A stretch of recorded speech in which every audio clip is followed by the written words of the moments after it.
Jeremy Strohmeyer is behind bars for murdering a 7-year-old girl, Sherice Iverson, inside a casino in Primm, Nevada. On the morning of May 25, 1997, Strohmeyer was at the Prima Donna Resort and Casino with a friend when he ran into Iverson, a second-grade student at 75th Street Elementary School in Los Angeles, California. She was there with her family, celebrating Memorial Day weekend. They were supposed to check into a hotel room, but when an employee told them there weren't any available rooms, they decided to stay and enjoy themselves. Iverson's father gambled, while she and her brother played in the arcade. Several hours later, she wandered off alone, and the security guard located her and returned her to her father. Since it was her second time leaving the area, the security guard asked her family to leave the casino, but her father continued to gamble. She returned to the arcade, but she fell asleep, and about 45 minutes later, she was gone again. Her father and the security guard went looking for her, but the search ended around 5:30 a.m. when an employee found her dead inside a restroom stall. She was naked, except for a shirt, and her clothes were inside the toilet. The medical examiner ruled her death a homicide after the autopsy showed that she died from asphyxiation due to strangulation. When investigators reviewed surveillance footage from the Prima Donna Resort and Casino, they saw her playing hide and seek with Strohmeyer. He was an 18-year-old senior at Woodrow Wilson High School in Long Beach, California. In the footage, authorities saw Iverson run into the women's restroom around 3:48 a.m., and Strohmeyer followed behind her. His friend also went into the restroom, but he walked out a few minutes later. Strohmeyer wasn't seen walking out of the restroom until about 25 minutes later. On May 28, 1997, police officials arrested Strohmeyer at his home in California. He was booked into the Los Angeles County Jail, where he was held without bail. He was ultimately extradited to Nevada to face charges of first-degree murder, first-degree kidnapping, and sexual assault of a minor. In a recorded interview with Las Vegas police officials, Strohmeyer confessed to sexually assaulting and murdering Iverson. Strohmeyer told detectives that after he and Iverson entered the restroom, he forced her into the wheelchair-accessible stall. It was there that he muffled her screams with one hand and stripped her of her clothing with the other. At some point, he noticed his friend was peeping over the stall, watching what he was doing to her. Instead of stopping him, his friend left. Strohmeyer began sexually assaulting her, but he stopped when she started screaming. To silence her, he said he squeezed her neck, which reportedly caused her to lose consciousness. During that time, 2 women walked into the restroom, and in an effort to make it appear as if he was the only person in the stall, Strohmeyer placed Sherice on the toilet, sat in front of her, and leaned back.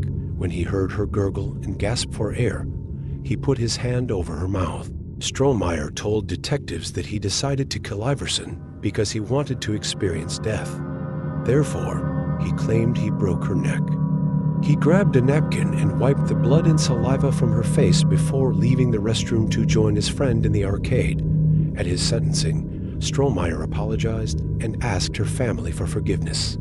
"I have done a monstrous thing, and I'm prepared, indeed willing, to be punished for it for the rest of my life," he said. "If I were given the opportunity to exchange my life for her and bring her back, I would not hesitate, not even for a second."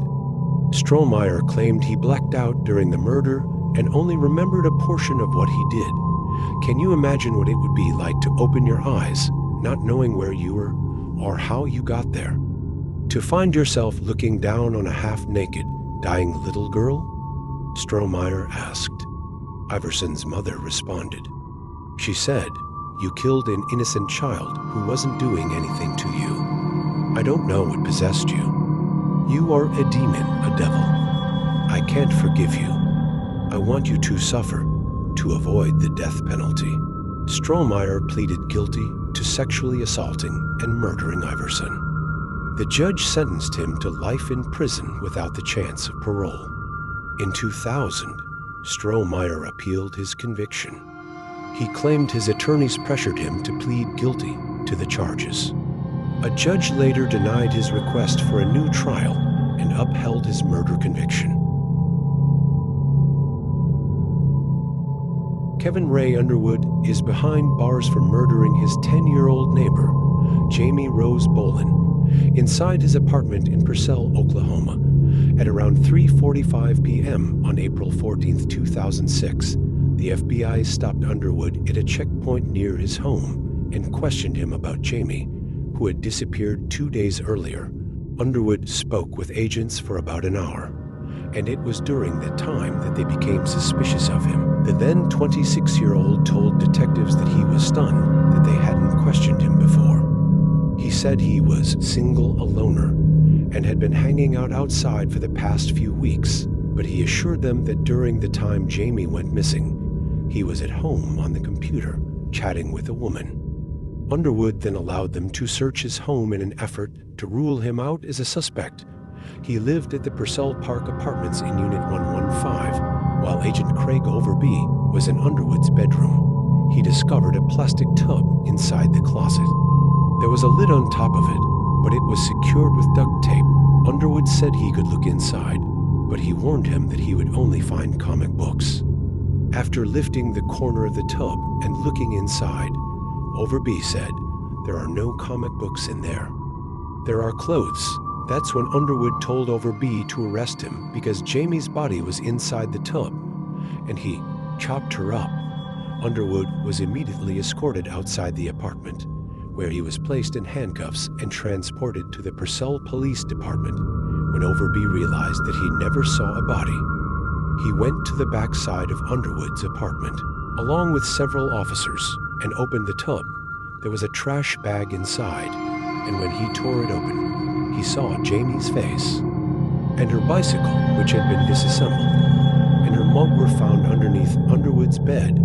In a videotaped confession, Underwood, who had fantasies involving human torture and cannibalism, told detectives that on April 12, 2006, Jamie returned home from school. She was a 5th grade student at Purcell Intermediate School, and she was living with her dad at the same apartment complex as Underwood. Jamie went home and changed her clothes. Before leaving, she asked Underwood if she could go inside his apartment and pet his rat, Freya. He said yes. She left her bicycle outside and went inside Underwood's apartment, sat on the floor, and began petting Freya. A short while later, she and Underwood began watching an episode of SpongeBob. As they were talking about the cartoon show, Underwood retrieved a wooden cutting board and hit Jamie on the head, which caused her to scream. As she was crying and apologizing to Underwood over and over, he struck her several more times in an attempt to make her lose consciousness, but she didn't. He then put his hand over her mouth and nose and tried to suffocate her. But Jamie fought the entire time. The struggle led to multiple injuries to his legs, but he continued until he thought she was dead. As Jamie lay motionless on the floor, Underwood turned her over, and it was then that he noticed she was breathing. He put duct tape over her mouth and nose and dragged her body to the bedroom before going outside and bringing her bicycle inside the apartment. Underwood returned to the bedroom and undressed himself before removing Jamie's clothing. He was attempting to have sex with her because he said the killing aroused him. Due to the positioning of Jamie's body, he was unable to have sexual intercourse with her, but he did, however, perform a brief sex act. Afterward, he moved her body to the bathroom, which he said was a struggle because of how heavy she was. Underwood wanted to quickly drain her blood before it coagulated, but by the time he got her into the shower, there were already blood clots. Using a decorative dagger, Underwood proceeded to saw off her head. But the viscous blood was clogging the drain. His plan was to have sex with her headless body, but when the process turned chaotic, he decided to stop what he was doing and clean up the mess, then get rid of Jamie's body.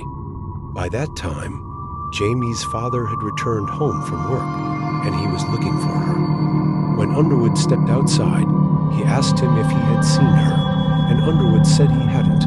He told authorities that he tried to show that he was concerned about Jamie so that her father wouldn't suspect him of anything. That's why he helped Jamie's family search for her until p.m. When Underwood went back inside his apartment, he continued cleaning Jamie's blood. Then he put her in the plastic tub. He said it wasn't easy to do because Jamie's body was already stiff at that point. Using duct tape, Underwood was able to close the lid. An autopsy revealed that Jamie's cause of death was asphyxiation combined with direct blows to the head. After the interrogation, Underwood was arrested on first-degree murder charges. He was booked into the McLean County Jail, where he was held without bond. In February 2008, a jury deliberated for 23 minutes before returning with a guilty verdict. They also recommended the death penalty, which the judge later approved. 2 months later, Underwood was sentenced to death by lethal injection. Underwood is currently on death row at the Oklahoma State Penitentiary in McAlester, Oklahoma.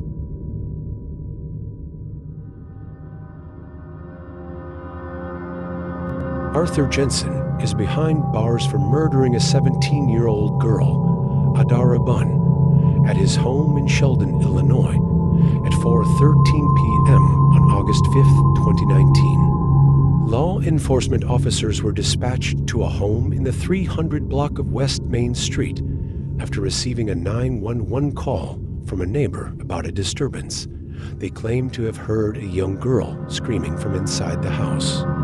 She was yelling, "Stop, let me go, and I won't tell police if you just let me go."